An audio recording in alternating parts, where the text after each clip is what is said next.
नमस्कार बच्चों आज हम पाठ 14 एक थी स्वाति पाठ का भाषा अभ्यास कार्य करेंगे।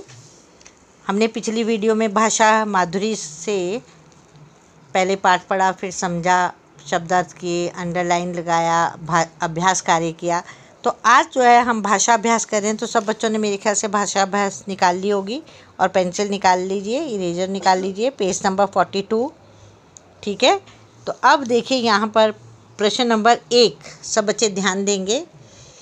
सबसे पहली बात यह है कि जहाँ पर चित्र आते हैं बच्चों, वहाँ पर चित्र भी अवश्य देखें। आप चित्रों को देखेंगे तो आपको प्रश्न का जो है अर्थ जल्दी से समझ में आ जाएगा, आपको प्रश्न भी जो है करने में आसानी होगी। एक थी स्वाति। प्रश्न नंबर 1, दिए गए उदाहरण की तरह शब्दों को अलग अलग करके लिखिए। अब उदाहरण देखिए, पढ़ाई लिखाई। अब सब बच्चे ध्यान दें कि यहाँ पर पढ़ाई लिखाई एक शब्द बना रखा है। एक शब्द को दिखाने के लिए पढ़ाई लिखाई दो शब्दों को अलग अलग, युग्म शब्द है ना, ये जोड़े वाले शब्द, इसमें योजक चिन्ह लगा है ना। योजक चिन्ह को अगर हम हटाएंगे तो यहाँ पर हम योजक चिन्ह की जगह क्या लगाएंगे, और का प्रयोग करते हैं, है ना। पहले भी मैंने आपको बताया कि और का हम प्रयोग करते हैं।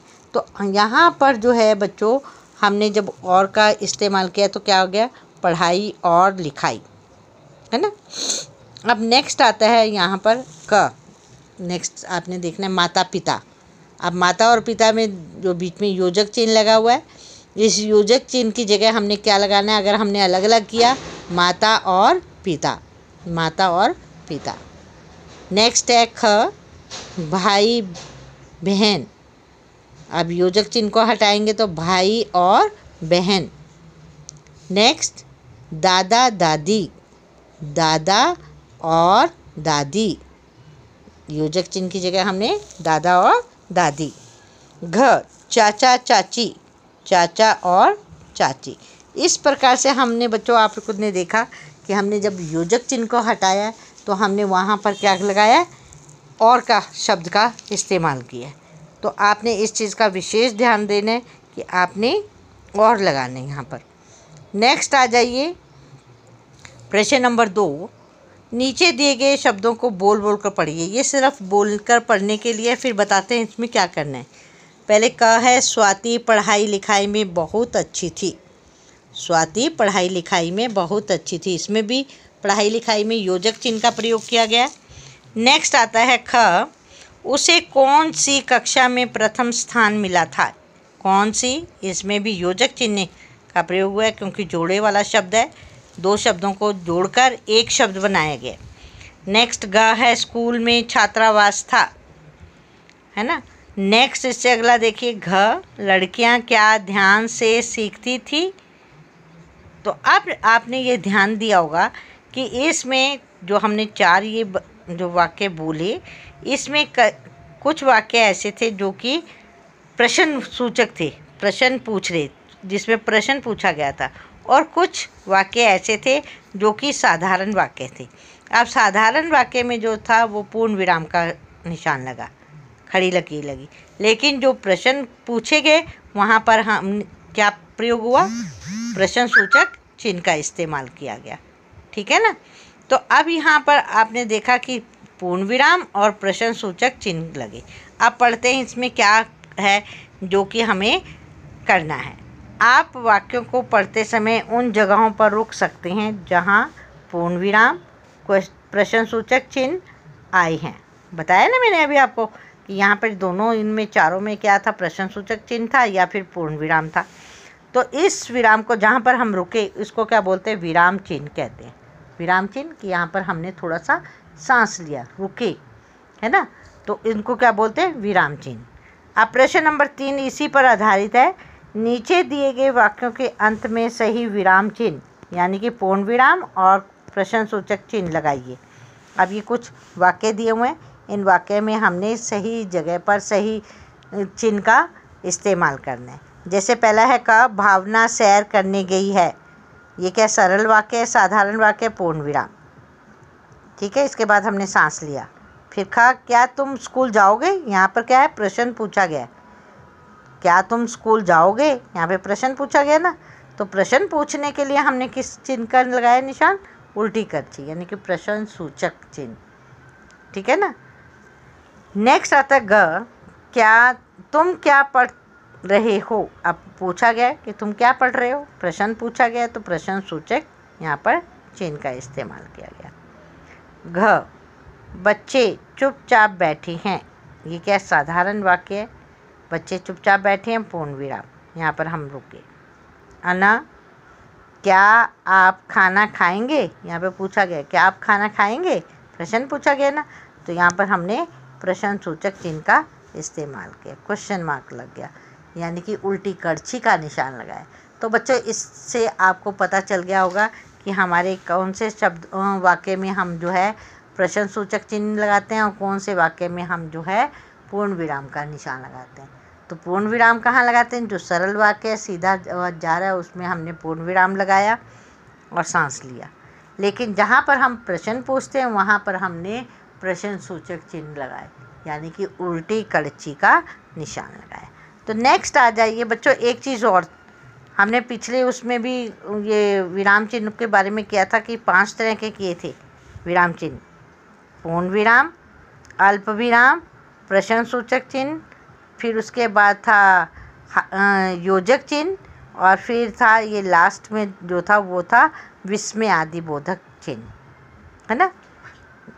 पता चल गया ना। पूर्ण विराम यानी कि फुल स्टॉप जिसको बोलते हैं, क्वेश्चन मार्क, अल्प विराम को कॉमा, योजक चिन्ह को हाइफन और उद्धरण चिन्ह को बोलते हैं कॉमाज, इन्वर्टिस कॉमा, बिगिन और एंड आ जाता है। और उसके बाद जो है लास्ट में आता है हमारा क्या आता है, विस्मय आदि बोधक चिन्ह, जिसमें खड़ी लकीर और नीचे बिंदु लग जाता है ना, जहाँ पे हाव भाव जो है हमारी, जैसे कि हाय, छी, छी, शाबाश, ऐसे आते हैं ना शब्द, उनको विस्मय आदि बोधक कहते हैं। तो नेक्स्ट आ जाइए बच्चों कि जो है प्रश्न नंबर 4। हमने 4 में जो है नीचे दिए गए शब्दों में सही उपसर्ग जोड़ते हुए नए शब्द बनाने। उपसर्ग बच्चों बताया था मैंने आपको कि उपसर्ग जो है शब्द के प्रारंभ में लगते हैं और शब्द के अर्थ को बदल देते हैं। और प्रत्यय होते हैं, एक उपसर्ग होते हैं, दूसरे प्रत्यय होते हैं। उपसर्ग शब्द के प्रारंभ में लगते हैं और प्रत्यय जो है शब्द के अंत में लगते हैं।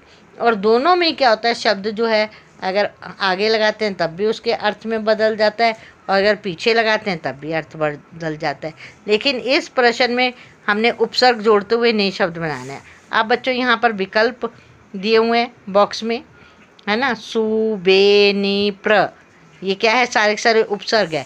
इनको हमने इन शब्दों के आगे जोड़ना है। ये जैसे डैश जमा में होश, फिर ये इकट्ठा मिला के हमने इनको शब्द को लिख देना है। जैसे डैश जमा में रक्षा, इसको इकट्ठा करके हमने फिर जो है नया शब्द बना देना है। फिर हमने यहाँ पे उपसर्ग लगाना है, जमा में भाव लगा के फिर नया शब्द जो बनेगा उसको वहाँ पे लिख देना है। फिर हमने फिर उपसर्ग जो है एक और ढूंढना है, वहाँ से जमा में डर लगाकर उसके उपसर्ग के साथ और फिर नया शब्द बना देना है। तो ऐसे ही हमने क्या है, जैसे यहाँ से हमने लिया बे, होश है ना, तो शब्द का बनेगा बेहोश। यहाँ से बे लिया, यहाँ पे का लिख देंगे, बे के आगे क। फिर डैश जमा में रक्षा, कौन सा आएगा, सु, सु के आगे ख, सुरक्षा।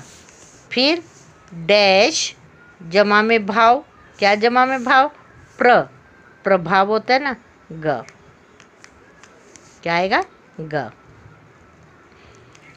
इसी तरह से लास्ट वाला है डैश जमा में डर, क्या आएगा, यहाँ पे लास्ट आएगा नीडर, नी जमा में डर, घ, नीडर।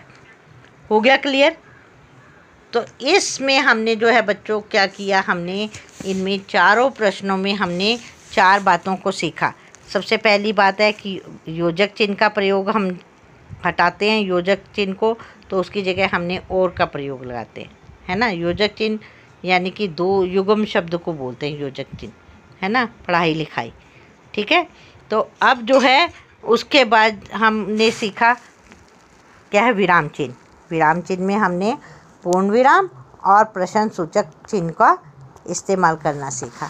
फिर नेक्स्ट आया प्रश्न नंबर 4 में हमने उपसर्ग, सही उपसर्ग को हमने छांट कर लिखा और इसके बाद जो है सब उपसर्ग को जोड़ते हुए हमने नए शब्द बनाए।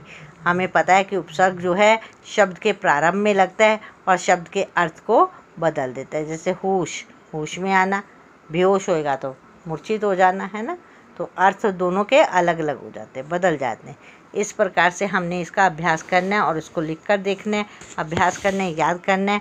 तो कल फिर मिलते हैं, तब तक के लिए नमस्कार बच्चों।